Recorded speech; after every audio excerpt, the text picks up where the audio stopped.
பிரபுக்களை தன்னுடைய கட்டுப்பாட்டுக்குள்ள கொண்டு வராரு. அதுக்காக பாத்தீங்கன்னா சில கட்டுப்பாடுகளை விதிக்கிறாரு.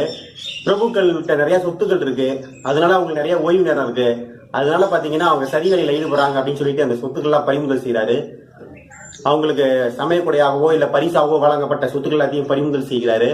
அதுக்கப்புறம் பாத்தீங்கன்னா பிரபுக்களுக்கு இடையே திருமண உறவுகள் இவருடைய அனுமதி இல்லாம நடத்தக்கூடாது அப்படின்னு கட்டுப்பாடுகள் விதிக்கிறாரு. மது போதைப் பொருட்களுக்கு தடை விதிக்கிறாரு. ஒற்றர் முறையை சீரமைக்கிறாரு. உயர்குடியினர் ஏதாவது சதித்திட்டம் தீட்டினாங்கன்னா அதை பத்தி ஒற்றர்கள் உடனே சுல்தானுக்கு தகவல் கொடுக்கணும் அப்படின்னு தெரிவிக்கப்படுது. இது இல்லாம திருவிழாக்கள், கேளிக்கைகள் இதெல்லாம் இவரது அனுமதி இல்லாம நடத்தக்கூடாதுன்னு சொல்றாரு. இங்க இருந்த கூத்தாடிகள்லாம் ஊருக்கு வெளியே அனுப்பப்படுறாங்க. இப்படிலாம் சீர்திருத்தங்களை அவர் உடனே கொண்டு வந்து தன்னுடைய கட்டுப்பாட்டுல ஆட்சியை நல்லா சிறப்பான முறையில் வழிநடத்திட்டு இருக்காரு. மங்கோலியருடைய அச்சுறுத்தல்கள் இவருக்கு தொடர்ந்து இருந்துகிட்டே இருக்கு.